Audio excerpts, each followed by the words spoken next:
Hi. ఈరోజు మీరు ఇక్కడ జామ తోట చూస్తున్నారు.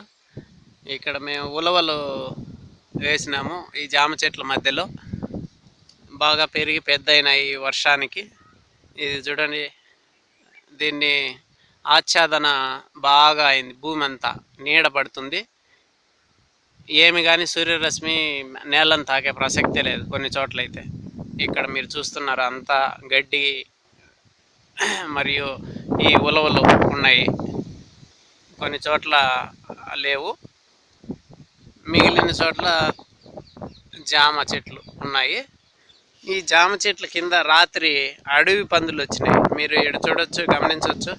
ఇవంతా అది బాగా గుద్దేసింది, దుక్కి మాదిరి అయిపోయింది. చూడండి, అడవి పందులు వచ్చి బాగా కూరాడడం వల్ల ఇదంతా దుక్కి మాదిరి అయిపోయింది.